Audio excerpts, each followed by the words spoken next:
Before rock and roll became larger than life, there was David Lee Roth, a man who didn't just sing but commanded the stage like a wild, untamed force. From his rebellious childhood to his electrifying rise with Van Halen, Roth's story is one of ambition, controversy, and sheer rock star energy. But behind the high-flying kicks and outrageous showmanship, there was a deeper struggle, a relentless drive to be unforgettable. This is the untold journey of one of rock's most legendary frontmen, the highs, the clashes, and the moments that made David Lee Roth an icon. David Lee Roth was born on October 10, 1954, in Inglewood, California, into a family that blended affluence with an unconventional approach to life.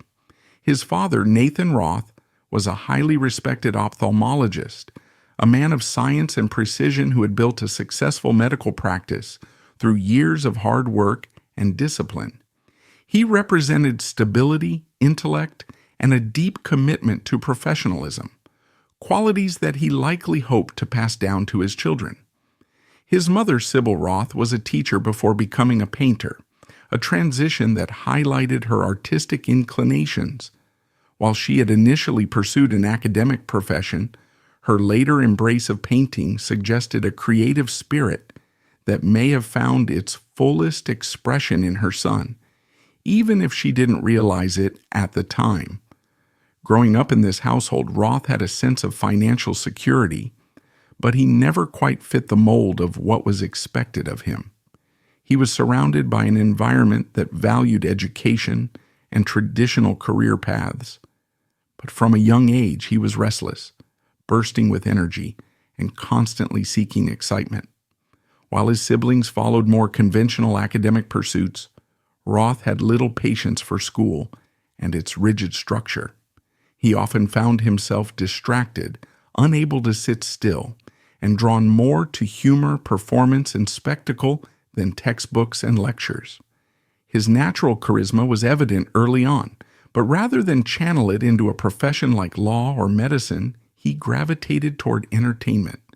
Recognizing his boundless energy, his parents encouraged him to find a productive outlet.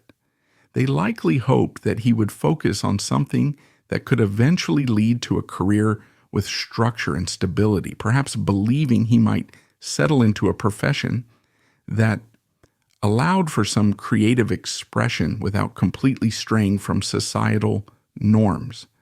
What they didn't expect was that he would take this encouragement and turn it into a lifelong pursuit of rock and roll. Music quickly became Roth's great escape. Unlike his father's world of science and medicine, music was unpredictable, expressive, and full of emotion. He was drawn to the raw energy of jazz and R&B, two genres that emphasize not just technical skill, but also a deep connection with the audience. He admired artists like Al Jolson and Ray Charles, performers who didn't just sing, but commanded the stage with a presence that transcended the music itself. These early influences played a crucial role in shaping Roth's approach to performance. He understood that great music was not just about sound, but about the experience, the personality, and the ability to captivate an audience. One of the most defining influences in his young life came from his uncle, Manny Roth. Unlike his parents, who valued structure, stability, and academic achievement, Manny lived in a world where success was built on artistic expression and individuality. He owned the legendary Café Wah in Greenwich Village, a venue that had served as a launching pad for rising stars like Bob Dylan, Jimi Hendrix, and Bruce Springsteen. Every summer, Roth would visit New York City and spend time at Café Wah, absorbing the electrifying energy of live performances. He watched as musicians poured their souls into their craft, taking risks, breaking boundaries, and creating moments that felt larger than life. These experiences at Café Wah were transformative.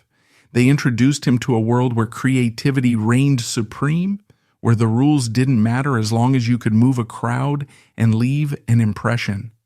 Roth became mesmerized by the atmosphere, by the unfiltered passion of the performers, and by the idea that music wasn't just something you listened to, it was something you felt, something you lived. The stories his uncle told about struggling musicians trying to make a name for themselves, the late nights filled with jazz and blues, the sense of raw, untamed artistry.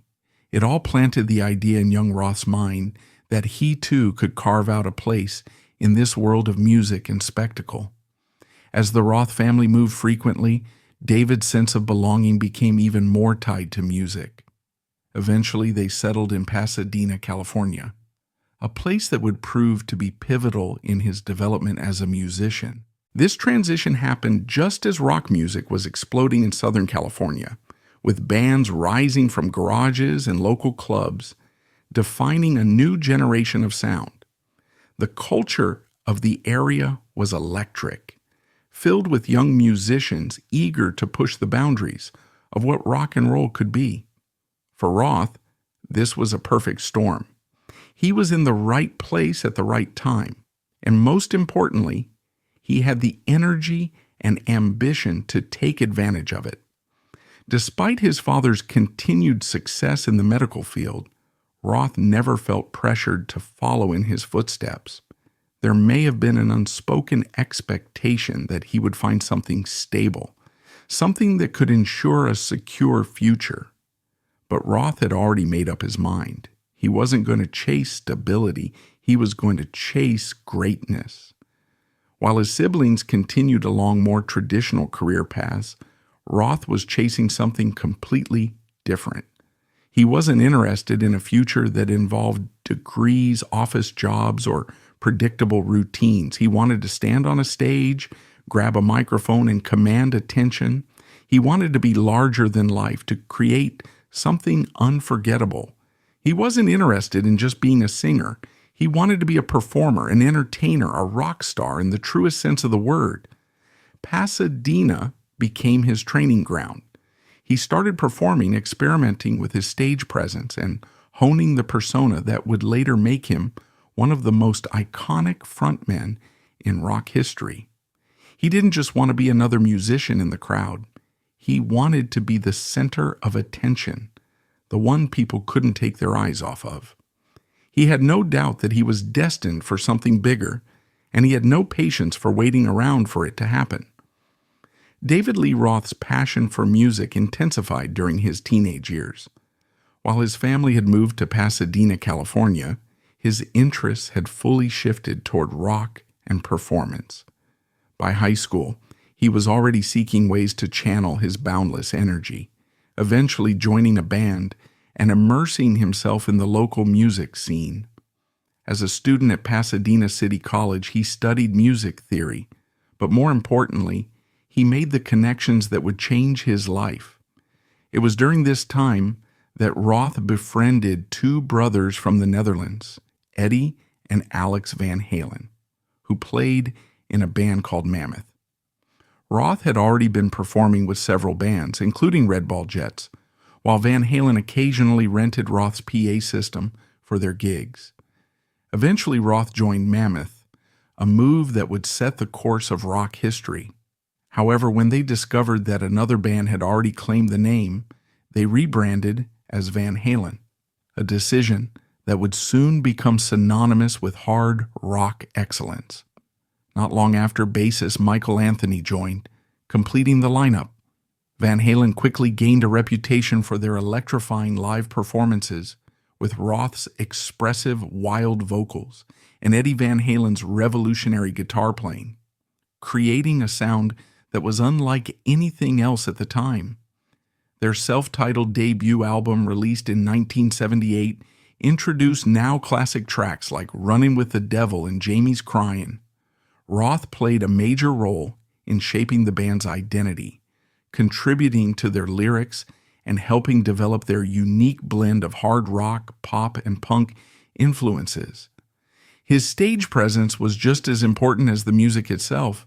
His athletic jumps, rapid-fire banter, and extravagant outfits made him a captivating frontman who was impossible to ignore.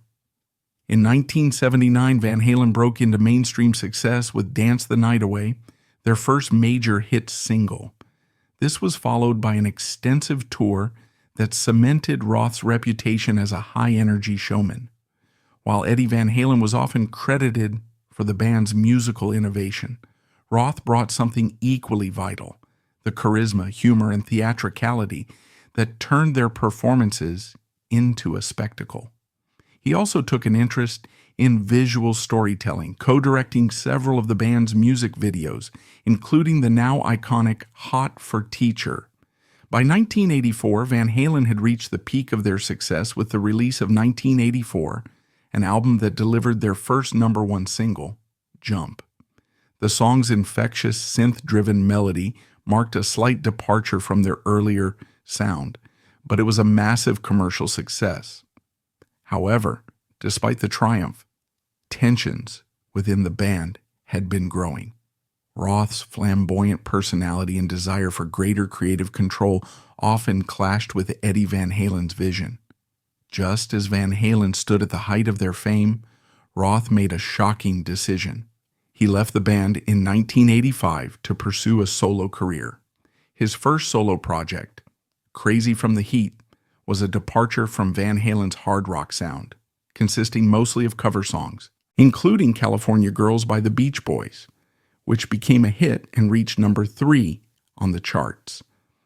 The EP showcased Roth's love for theatrical, high-energy entertainment, reinforcing his reputation as more than just a rock singer. He was a true showman. However, his solo direction was vastly different from Van Halen, and while commercially successful, it hinted at his desire to experiment beyond the confines of his former band. By 1986, Roth returned to hard rock with his full-length solo debut, Eat 'Em and Smile, featuring Yankee Rose, one of his most memorable solo hits. The album proved that he could still thrive in the genre that made him famous. Yet, Roth was never one to stick to a formula. In 1988, he released Skyscraper, which took a more polished mainstream pop direction. While it performed well in sales, the shift alienated some of his rock fan base. Roth, always unpredictable, pushed the boundaries of his artistry once again in 1994 with Your Filthy Little Mouth, produced by Nile Rodgers. The album, however, failed commercially, marking the first significant setback in his career. Determined to reinvent himself, Roth debuted a Las Vegas lounge act in 1995, embracing the kind of extravagant, over-the-top entertainment that had always been a part of his persona. However, this venture was met with little success, proving that even for a showman like Roth, not every reinvention would resonate with audiences.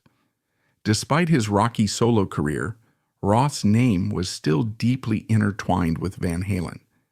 In 1996, he briefly reunited with the band to record new tracks for their greatest hits album, fueling speculation of a permanent return. The excitement culminated in a public appearance at the MTV Video Music Awards, but tensions quickly resurfaced, and Roth was ultimately not chosen as Van Halen's new lead singer after Sammy Hagar's departure. The fallout was highly publicized, with Roth later expressing frustration over how the situation was handled. Ever resilient, Roth continued to find ways to stay in the spotlight.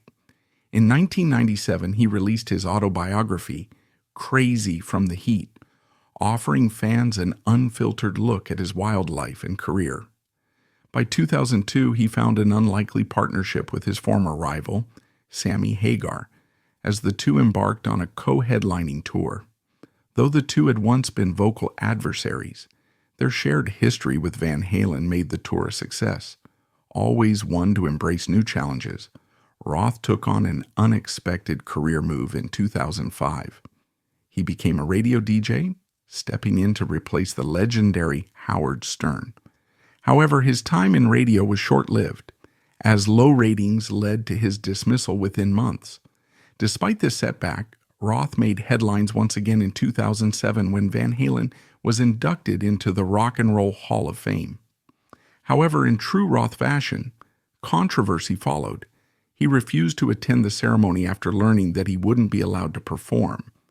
Later that year, in a turn of events no one saw coming, Roth and Van Halen reconciled. He officially rejoined the band for a massive tour, this time with Eddie Van Halen's son Wolfgang on bass. The reunion was a commercial triumph, proving that despite years of turmoil, the chemistry between Roth and Van Halen still captivated audiences. In 2012, Van Halen released A Different Kind of Truth, their first studio album with Roth since 1984. The record topped the rock charts, though critics were divided. Some praised Roth's return, while others noted that his voice lacked the power it once had. Regardless of critical reception, the album's release reaffirmed Roth's status as an essential part of Van Halen's legacy. The band embarked on a tour that year, but several dates were postponed, reportedly due to exhaustion rather than internal conflicts. David Lee Roth's career was as much defined by his music as it was by the controversies that followed him. With an outspoken personality, flamboyant stage presence, and unfiltered honesty, Roth was never one to shy away from conflict. His brash confidence, creative clashes, and volatile relationships with his bandmates, particularly Eddie Van Halen, became recurring themes throughout his career, leading to some of the most talked about moments in rock history. From the beginning, Roth and Eddie Van Halen had a dynamic yet combustible creative relationship. They were two forces of nature. Eddie was the quiet musical genius, focused on innovation and technique, while Roth was the larger-than-life frontman, obsessed with spectacle and showmanship. Their partnership was the heart of Van Halen, but it was also a constant power struggle. Roth's theatrical, attention-grabbing personality often clashed with Eddie's more serious, music-driven approach. By the early 1980s, these tensions were becoming harder to ignore. While their creative chemistry fueled the band's meteoric rise, behind the scenes, personal conflicts were brewing. In 1985, at the peak of Van Halen's success, Roth made the shocking decision to leave the band. At the time, it was widely believed that his ego had clashed with Eddie's desire to take the band in a different musical direction, particularly as Eddie experimented with synthesizers and a more polished sound. Roth, known for his purist approach to hard rock, wanted to maintain the band's original high-energy, guitar-driven style, while Eddie was eager to evolve musically. Roth's departure sparked endless speculation. Was he pushed out, or did he walk away on his own? Some reports suggested that Roth's growing ambition for acting and Hollywood projects played a role in his decision, as he had begun working on a film based on his solo EP Crazy from the Heat.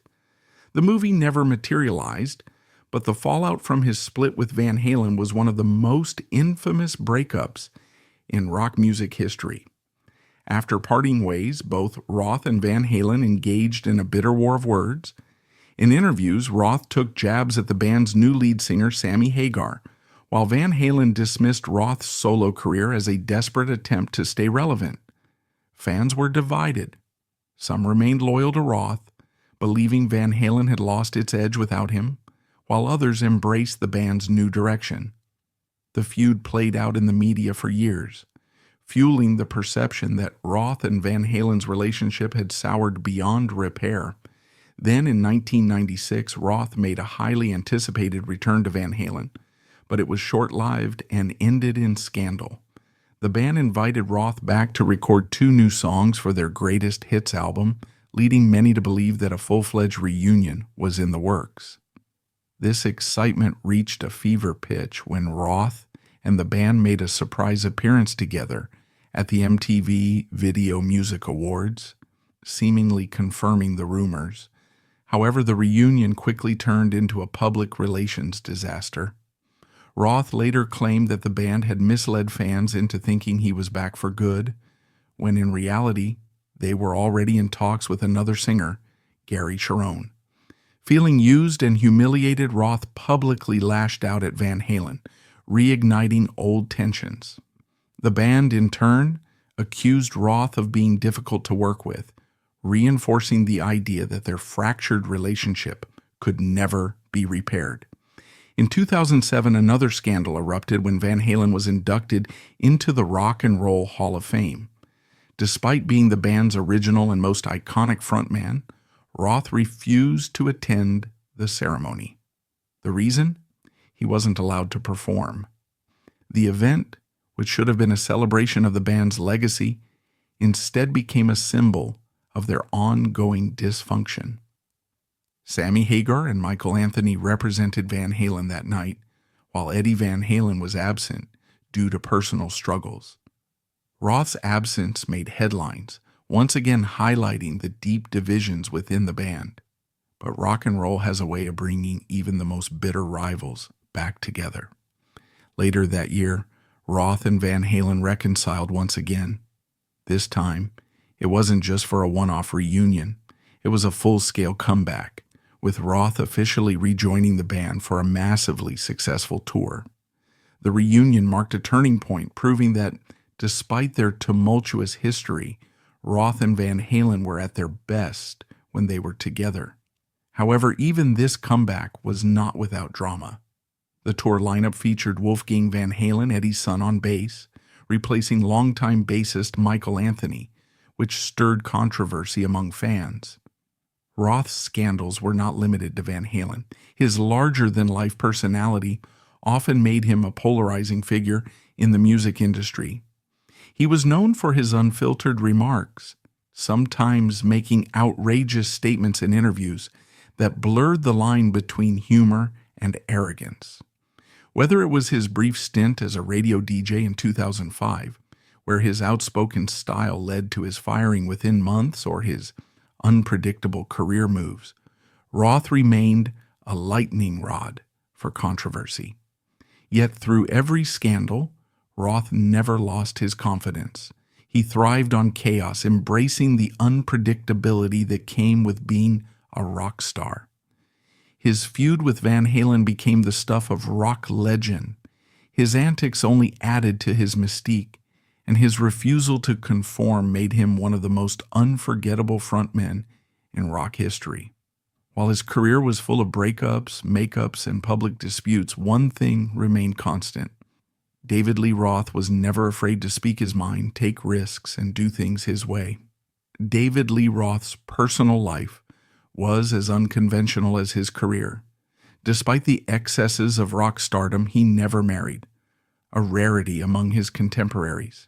He had 4 significant relationships throughout his life, yet he remained steadfast in his belief that settling down was not for him. In interviews, he often joked about his bachelor lifestyle, embracing the freedom that came with it. To Roth, rock and roll was about movement, excitement, and reinvention, concepts that didn't easily align with long-term domestic stability. His most intense and complicated relationships, however, were with his bandmates. His bond with Eddie Van Halen was the most defining of his career, a mixture of creative magic and explosive tension. They were the ultimate yin and yang. Eddie was the introspective musical virtuoso, while Roth was the extroverted showman who lived for the spotlight. Their chemistry was undeniable, producing some of the greatest rock anthems of all time. Yet their constant battles over control and artistic direction led to one of the most infamous feuds in music history. Roth's departure from Van Halen in 1985 marked the first major fracture in their relationship. As the years went by, their rivalry only grew more bitter, with Roth and Eddie taking public shots at each other in interviews. When Roth attempted a brief reunion in 1996, the situation quickly turned sour, and their falling out became yet another chapter in their decades-long war of egos.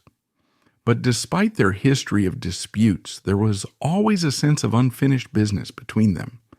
Their eventual reconciliation in 2007, leading to a successful tour and new music, was proof that, at their best, they were unstoppable together. Roth also had a notoriously rocky relationship with Sammy Hagar, the singer who replaced him in Van Halen. While fans often debated who was the better frontman, Roth and Hagar did little to hide their disdain for each other. The rivalry played out in the media for years, with both taking frequent jabs at one another. In 2002, however, the two shocked the rock world by joining forces for a co-headlining tour. Though they never became close friends, they managed to put aside their differences long enough to capitalize on their shared history with Van Halen, proving that sometimes even the most bitter rivals can find common ground. Beyond his bandmates, Roth's relationships with others in the music industry were often just as unpredictable. He had a reputation for being outspoken, sometimes alienating peers with his brash personality. While many saw him as charismatic and entertaining, others found him difficult to work with. His larger-than-life persona could sometimes overshadow the music, making it clear that Roth was always playing by his own set of rules. David Lee Roth has always been a performer defined by movement, an electrifying presence that captivated audiences with his high-flying kicks, dramatic splits, and boundless energy. But as time passed, the physical toll of decades on stage became undeniable. The same body that once defied gravity on tour after tour was now facing the consequences of years of extreme physicality. In recent years, Roth has been noticeably absent from the public eye, and in a rare admission of vulnerability, he revealed that he had undergone spinal fusion surgery, a procedure typically reserved for individuals suffering from severe back pain, spinal instability, or degenerative disc disease.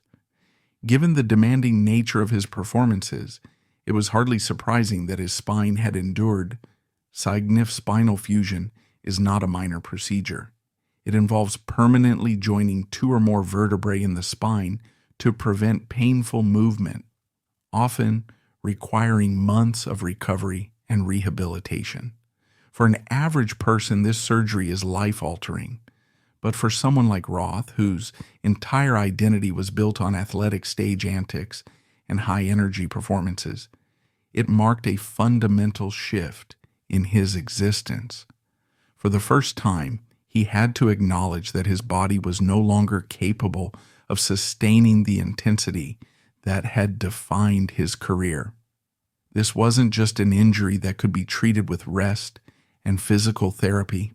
It was a stark reminder of aging and the inevitable limitations that come with it. Following the surgery, Roth drastically reduced his public appearances, retreating into a self-imposed isolation that left many fans concerned. Unlike some of his peers who continued touring well into their later years, adjusting their performances to accommodate their aging bodies, Roth seemed to take a different approach. Instead of adapting, he withdrew. For a man who had spent his entire life craving the spotlight, this sudden reclusion felt uncharacteristic, even unsettling. He admitted to self-isolating for over 5 months, a drastic contrast to the wild, larger-than-life personality he had always exuded. Though Roth has never been one to share many personal details, reports suggest that his health has been deteriorating, raising even more speculation about his well-being. His decision to step back from public life could be due to ongoing medical treatments, struggles with chronic pain, or simply a realization that he no longer wants to push himself beyond his physical limits. Regardless of the specifics, it's clear that his body is no longer allowing him to be the performer he once was. But even as his physical presence fades from the stage, Roth's legacy remains unshaken. He has always been a master of reinvention, whether as a rock frontman, a solo artist, a radio DJ, or even a Las Vegas performer. While it's uncertain whether he will ever make a full return to music, his influence on rock and roll, showmanship, and stage performance is undeniable. He helped define what it meant to be a rock star, not just with his voice, but with his unapologetic charisma, over-the-top personality, and ability to transform a concert into a spectacle. As fans in the industry watch his next moves, one thing is clear. Whether or not he ever sets foot on stage again, David Lee Roth will always be a rock star, not just because of what he did, but because of who he is.